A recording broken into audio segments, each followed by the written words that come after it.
Bismillahirrahmanirrahim. Assalamualaikum warahmatullahi wabarakatuh. Asyhadu an la ilaha illallah wa asyhadu anna Muhammadar Rasulullah. Alhamdulillah, kita bisa berjumpa kembali dengan para sahabat Tadabbur Channel. Semoga senantiasa kita dirahmati oleh Allah Subhanahu wa taala serta dilancarkan rizkinya. Amin ya rabbal alamin. Sahabat yang beriman, surat Al-Fatihah adalah surat pembuka dari 114 surat dalam Al-Quran, termasuk surat Makkiyah, surat yang diturunkan di kota Mekkah saat Nabi hijrah dari Madinah. Al-Fatihah memiliki banyak nama seperti Ummul Quran, Surat Tusayyi'a, Surat Du'a, hingga Surat Syifa. Surat Al-Fatihah sangat populer di kalangan Islam karena menjadi bacaan ketika sholat, karena menjadi surat pembuka yang terdiri dari 7 ayat. Surat Al-Fatihah memiliki keajaiban bagi yang benar-benar meyakini. Ketika sahabat bertanya terkait surat ini, Nabi Muhammad pernah bersabda, "Maukah kamu aku ajari sebuah surah paling agung dalam Al-Quran sebelum kamu keluar dari masjid nanti?" Surat itu adalah Alhamdulillahirabbil alamin. Surah Al-Fatihah itulah Sab'ul Masani, 7 ayat yang sering diulang-ulang dalam sholat. Surat Al-Quran Al-Azim yang dikaruniakan kepadaku. Hadis riwayat Bukhari. Para ulama menjelaskan dalam surat ini mengandung ajaran-ajaran pokok seperti tauhid, keimanan, dan janji dan kabar gembira bagi orang beriman kepada Allah, juga ancaman bagi orang-orang kafir, serta kisah-kisah orang yang beruntung taat kepada Allah.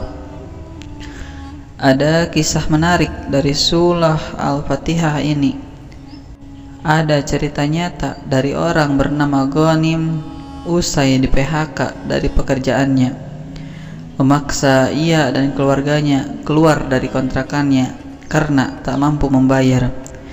Pemilik kontrakan akan menyerahkan rumah tersebut ke pihak bank karena pemilik kontrakan juga ternyata punya hutang. Sehingga Pak Ghanim bersama istri dan 2 anaknya terpaksa harus pergi dari kontrakan keesokan harinya. Jika belum juga mendapatkan tempat baru, dia sendiri akan tidur di masjid dekat kontrakannya dulu. Sementara istri dan anak-anaknya ia akan titip kepada tetangganya sebelum pulang ke rumah orang tua istrinya. Namun Pak Ghanim mengurungkan niat tidur ke masjid sebab istrinya tak henti-henti menangis, sehingga Ghanim mengajak istrinya sholat isya berjamaah di kontrakan tersebut. Sebelum keesokan harinya mereka keluar dari rumah tersebut. Sholat isya kali ini begitu khusyuk sembari Ghanim berdoa. Istri dan anaknya mengamini doa-doa tersebut. Singkat cerita, mereka pun tidur. Saat terbangun pukul 4 subuh, Ghanim melihat anaknya sedang sholat tahajud. Mereka kaget sekaligus kagum saat anaknya yang sulung berdoa.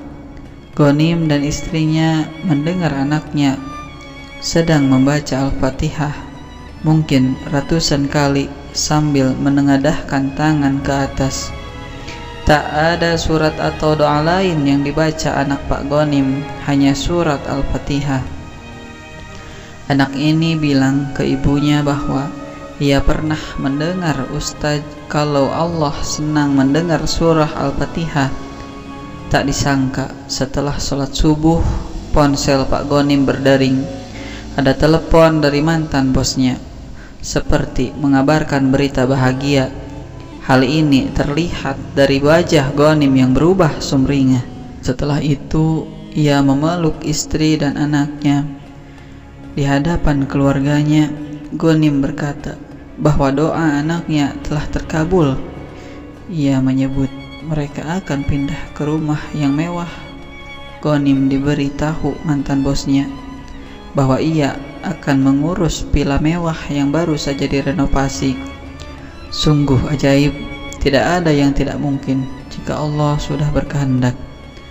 Atas doa dan usaha seorang hamba mau mengamalkan apa yang ada dalam Al-Quran, ternyata ada beberapa keistimewaan dari surah Al-Fatihah sebagaimana yang disabdakan oleh Rasulullah SAW. Jika kita punya suatu hajat apapun, surah Al-Fatihah bisa menjadi perantara untuk hajat tersebut. Apa saja keistimewaan dari surah Al-Fatihah? Yang pertama, syarat sah sholat. Ketika seorang muslim menjalankan ibadah sholat, salah satu yang menjadi syarat sah sholat adalah dengan membaca surah Al-Fatihah. Jika mereka tidak membaca surah Al-Fatihah ketika sholat, maka sholat tersebut menjadi tidak sah. Tidak sah sholatnya orang yang tak membaca surah Al-Fatihah. Hadis riwayat Muslim.